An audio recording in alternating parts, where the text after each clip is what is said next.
হৈছে প্ৰচাৰিত অনুষ্ঠান থোপাকলি।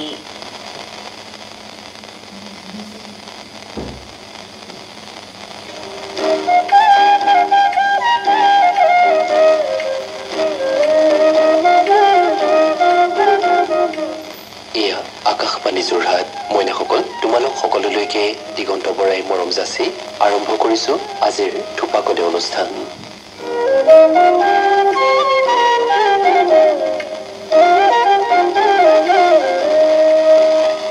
আকাশবাণী যোৰহাট কেন্দ্ৰৰ হৈ আজি আমি উপস্থিত হৈছোহি গোলাঘাটৰ ২ নং বৰ্ডিং নাওখলীয়া গাঁৱৰ জ্ঞানজ্যোতি শিশু বিকাশ কেন্দ্ৰত। আমাৰ সৈতে উপস্থিত আছে কেইবাজনো মইনা। আহা আমি আজিৰ অনুষ্ঠানটি শুনো।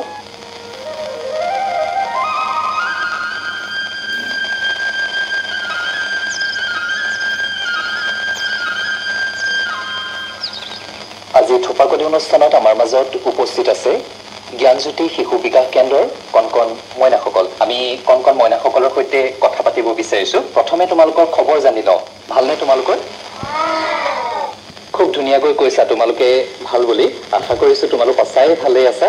আমাৰ মাজত উপস্থিত আছে এগৰাকী অকণমানি। প্ৰথমে তেওঁৰ নামটো জানি ল'ব বিচাৰিছো। তোমাৰ নামটো? নমস্কাৰ, মোৰ নাম শ্ৰীমতী অৰ্ঘা নন্দিনী বৰা। অৰ্ঘা নন্দিনী বৰা, এটা দীঘলীয়া নাম। এই ধুনীয়া নামটো কোনে দিছিলে বাৰু তোমাক? মায়ে নে দেউতাই দিয়ে? মায়ে দিছিলে। আজি অৰ্ঘাক এই অনুষ্ঠানত লগ পাইছো, কি কৰিম বুলি ভাবিছা? এটা কবিতা আবৃত্তি কৰিম। এটা কবিতা আবৃত্তি কৰিবা? কবিতাটোৰ নামটো জনাবা নেকি? মাহিদেউ পুতলা। মাহিদেউ পুতলা, এটি খুব ধুনীয়া কবিতা তুমি আবৃত্তি কৰি শুনাম বুলি ভাবিছা। প্ৰথমে তেন্তে আমি কবিতাটি শুনি লওঁ। নমস্কাৰ, মোৰ নাম শ্ৰীমতী অৰ্ঘা নন্দিনী বৰা। আবৃত্তি কৰিবলৈ লৈছো ডক্টৰ নিগন্ত বৰদলৈৰ দ্বাৰা ৰচিত কবিতা মাহিদেউ পুতলা। আমাৰ ওচৰতে মাহিদেউ ঘৰ, মাহিদেউ পুতলাটি হ'ল এদিন জ্বৰ, জ্বৰ জ্বৰ পানী লগা জ্বৰ হাঁচিও। মাহিদেউৱে গ'লে ডাক্তৰ আনিবলৈ দাদালৰ দিলে দৌৰ দৌৰ দৌৰ। টক টক টক দুৱাৰত ডাক্তৰে কৰে টক টক। পুতলাই ভয় খাই কবে ঠক ঠক। ভয় নাই ভয় নাই ডাক্তৰে ক'লে, লাহেকৈ পুতলাক বেজী এটা দিলে। আঐ দৰৱ খালে, গাখীৰ খালে, জ্বৰ ভাল হ'ল। হাঁহি হাঁহি পুতলা খেলিবলৈ গ'ল। ধন্যবাদ।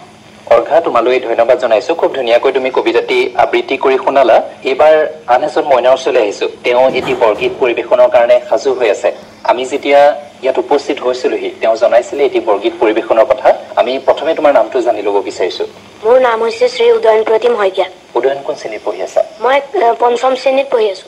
বিদ্যালয়খনৰ নামটো জনাবা নেকি? গোলাঘাট জাতীয় বিদ্যালয়। গোলাঘাট জাতীয় বিদ্যালয়ৰ ৫ম শ্ৰেণীৰ ছাত্ৰ উদয়ন। উদয়নে আজি এটি বৰগীত পৰিৱেশন কৰিব। উদয়নে শিকি আছে নেকি বৰগীত কৰবাত? হয় হয়, মই শিকি আছো। আমাৰ ঘৰৰ নামঘৰৰ ওচৰতে মই বৰগীত শিকি আছো। হয়, তেন্তে আমি বিশেষ পলম নকৰো আৰু কেইবাজনো মইনা সাজু হৈ আছে অনুষ্ঠান পৰিৱেশনৰ কাৰণে। এইবাৰ শুনিলো তোমাৰ কণ্ঠত এটি বৰগীত। নমস্কাৰ, মোৰ নাম শ্ৰী উদয়ন প্ৰতিম শইকীয়া। আজি মই শ্ৰীমন্ত শংকৰদেৱৰ দ্বাৰা ৰচিত এটি বৰগীত পৰিৱেশন কৰিবলৈ চেষ্টা কৰিছো। ৰাগ বহিৰ তাল এক তাল।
লাগি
ধুনীয়াকৈ তুমি বৰগীতটি পৰিৱেশন কৰি শুনালা যিসকল কণকণ মইনাই এই মুহূৰ্তত ৰেডিঅ'ৰ অনুষ্ঠানসমূহ শুনি আছে তেওঁলোকেও নিশ্চয় শুনি খুব ভাল পালে এইবাৰ আমাৰ মাজত উপস্থিত থকা আন এজন মইনাৰ ওচৰলৈ আহিছো তোমাৰ নামটো জানি লওঁ নমস্কাৰ মোৰ নাম ৰিয়ান কিশোৰ খান ৰিয়ান কোন শ্ৰেণীত পঢ়ি আছা জনাবা নেকি প্ৰথম শ্ৰেণী বিদ্যালয়খনৰ নামটো শংকৰদেৱ শিশু বিজ্ঞান কেন্দ্ৰ আজিৰ অনুষ্ঠানত ৰিয়ানে এটি সাধু ক'ব নেকি বাৰু সাধুটোৰ নামটো জনাই লোৱা যিসকল মইনাই এই মুহূৰ্তত অনুষ্ঠান শুনি আছে তেওঁলোকেও নিশ্চয় আশাৰে বাট চাই আছে ৰিয়ানে এটি সাধু ক'ব আৰু সাধুটোৰ নামটো জানিবলৈ তেওঁলোকে অধিক আগ্ৰহেৰে নিশ্চয় বাট চাই আছে তুমি সাধুটোৰ নামটো জনাবা নেকি শিয়াল আৰু বান্দৰ এটা শিয়াল আৰু বান্দৰ আছিল বান্দৰ আৰু শিয়ালে ভোকত আছিল তাৰপিছত দুজন মানুহ আহিলে এই দুজন মানুহে খোৱা বস্তু লৈ গৈছিলে তাৰপিছত এহেঁতি দেখিলে তাৰপিছত শিয়ালে ক'লে তুমি ক'বা খেক খেক মই কম হাও হাও তাৰপিছত এহেঁতি গছত লুকাই ক'লে খেক খেক হাও হাও এহেঁতি ভয় খাই পেলাই পলালে বান্দৰ আৰু শিয়ালে খোৱা বস্তুকেইটা লৈ গ'ল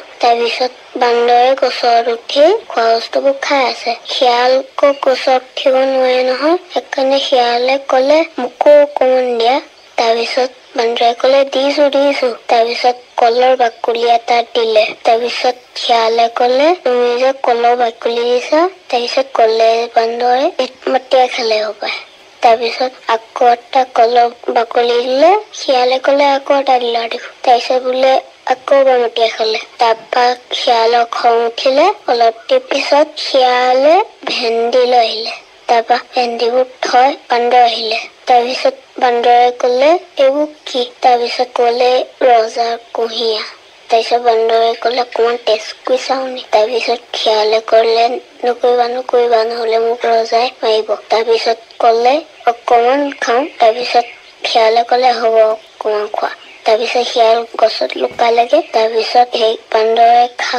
বান্দৰে খালে তেতিয়া ডিঙি খজুৱতি হ'ল খুব সুন্দৰ ৰিয়ান খুব ধুনীয়াকৈ তুমি বান্দৰ আৰু শিয়ালৰ এটি সাধু কৈ শুনালা এইবাৰ আমি আন এজন মইনাৰ ওচৰলৈ যাব বিচাৰিছো তোমাৰ নামটো নমস্কাৰ মোৰ নাম শ্ৰী স্বপ্নদীপ হাজৰিকা স্বপ্নদীপেও কোন শ্ৰেণীত পঢ়ি আছে জানিব বিচাৰিছো তৃতীয় শ্ৰেণী আজি অনুষ্ঠানত স্বপ্নদীপে কি কৰিম বুলি ভাবিছে কবিতা গাম বুলি ভাবিছো কবিতা আমি শুনিম তোমাৰ কণ্ঠত স্বপ্নদীপৰ পৰা জানিব বিচাৰিছো বিদ্যালয় যেতিয়া বন্ধ থাকে দেওবাৰ হওক বা আন বন্ধৰ দিনবিলাকত তুমি ঘৰত কি কৰি সময়বিলাক পাৰ কৰা আৰু সাধু কিতাপ পঢ়া নেকি আমি সাধু কিতাপ পঢ়িব লাগে নিজৰ পাঠ্যপুথিৰ লগতে তেনেধৰণৰ গ্ৰন্থসমূহো পঢ়ি থাকিব লাগে আজি যিহেতু তুমি জনাইছা এটি কবিতা আবৃত্তি কৰাৰ কথা কোনটো কবিতা আবৃত্তি কৰিবা ৰূপকোঁৱৰ জ্যোতিপ্ৰসাদ আগৰৱালাদেৱৰ এটি কবিতা ঠিক আছে আমি তেন্তে অনুষ্ঠানত এতিয়া শুনি লওঁ তোমাৰ কণ্ঠত এই কবিতাটি নমস্কাৰ মোৰ নাম শ্ৰী স্বপ্নদীপ হাজৰিকা মই এটা কবিতা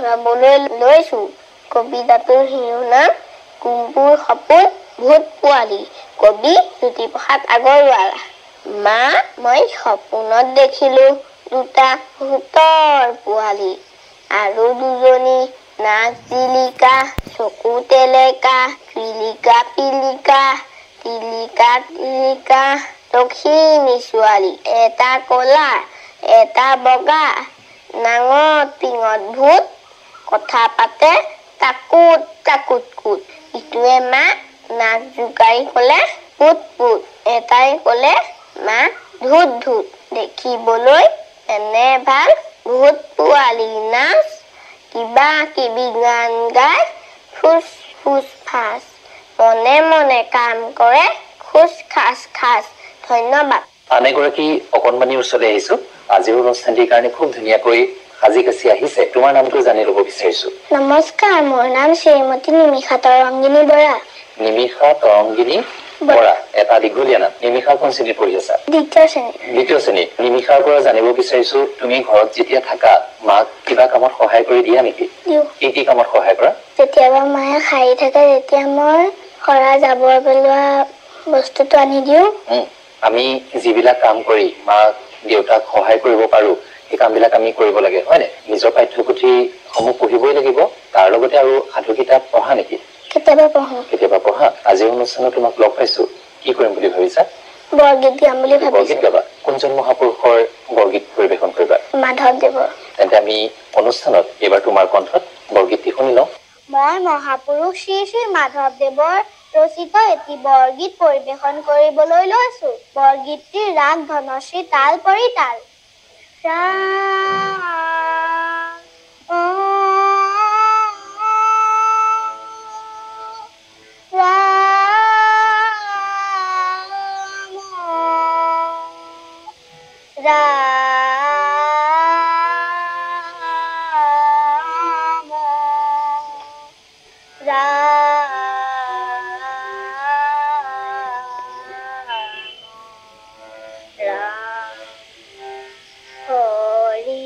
Hare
খোলবাদ্যটি হাতত লৈ আন এজন মইনা আজিৰ অনুষ্ঠানত উপস্থিত আছে তোমাৰ ওচৰলৈ আহিছো তোমাৰ নামটো জানিব বিচাৰিছো নমস্কাৰ মোৰ নাম শ্ৰী হৃদয়াদিত্য শইকীয়া হৃদয়াদিত্য ঘৰত কি বুলি মাতে মায়ে বাবু বুলি হৃদয়াদিত্যই খোলবাদ্যটি আজি লৈ আছে তুমি কাৰোবাৰ ওচৰত শিকিছা নেকি নামঘৰত শিকাইছে খুব ভাল কথা তুমিও শিকি আছা আমি শিকিব লাগে হয়নে আজি তুমি যেহেতু লৈ আছা খোলবাদ্যটি আমি তোমাৰ পৰা খোলবাদন শুনিম তোমাৰ পৰা জানিব বিচাৰিছো তুমি কোন শ্ৰেণীত পঢ়ি আছা দ্বিতীয় শ্ৰেণী আৰু বিদ্যালয়খনৰ নামটো হৃদয়াদিত্য তুমি যেহেতু আজি খোলবাদ্যটি লৈ আছা আৰু সাজু হৈ আছা খোলবাদন কৰিবৰ কাৰণে তেন্তে অনুষ্ঠানত এইবাৰ আমি খোলবাদন শুনি লওঁ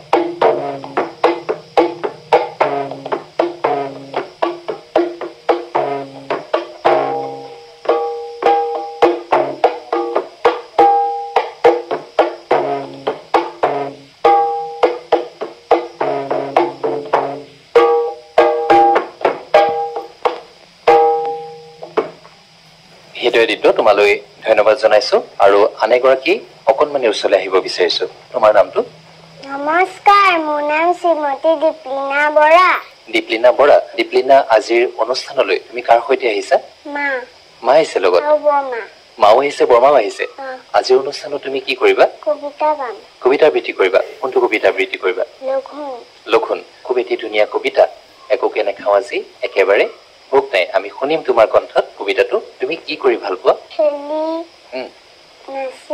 আজিৰ অনুষ্ঠানত নাছিলে কোনেও নেদেখিব আজি সকল ভাইটি ভণ্টিয়ে ঘৰৰ পৰা অনুষ্ঠান শুনি আছে যিহেতু তুমি জনাইছা কবিতাটি আবৃত্তি কৰাৰ কথা তেন্তে অনুষ্ঠানত এবাৰ শুনি লওঁ এটি কবিতা আবৃত্তি নমস্কাৰ মোৰ নাম শ্ৰীমতী দীপলিনা বৰা আজি আবৃত্তি কৰিবলৈ লোৱা কবিতাৰ শিৰোনাম লঘুণ কবি নৱকান্ত বৰুৱা লঘুণ একোকে নেখাওঁ আজি একেবাৰে ভোক নাই আছে যদি আধাহেৰ চিৰা দিবা ভাল চাই দৈ মোক নেলাগে গাখীৰৰ সৰ পালে খেজুৰীৰ গুৰ নেকি লৈয়া এইফালে নাই যদি মালভোগ জাহাজী কলকে আন আৰু একো নেলাগে এই হ'ব জলপান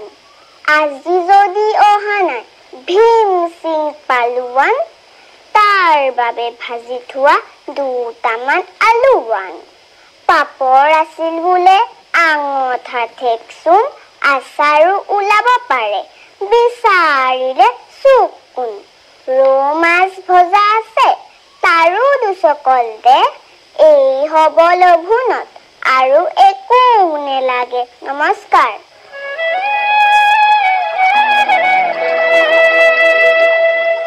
মৰমৰ মইনাসকল ইমান পৰে তোমালোকে গোলাঘাটৰ ২ নং বৰ্টিং নাওখলীয়া গাঁৱৰ জ্ঞানজ্যোতি শিশু বিকাশ কেন্দ্ৰৰ কণ মইনাসকলৰ বিচিত্ৰানুষ্ঠান শুনিলা অনুষ্ঠানটি পৰিচালনাত আছিল স্বপ্নালী কলিতা আজিৰ অনুষ্ঠানটিৰ প্ৰযোজনা বিশ্বজিৎ দাসৰ মইনাসকল তোমালোক সকলোৰে দিনবোৰ সুন্দৰভাৱে পাৰ হওক সকলো কুশলে থাকা সেই কামনাৰে আজিলৈ সময় হৈ অহাতে অনুষ্ঠানৰ পৰা দিগন্ত বৰাই বিদায় লৈছো নমস্কাৰ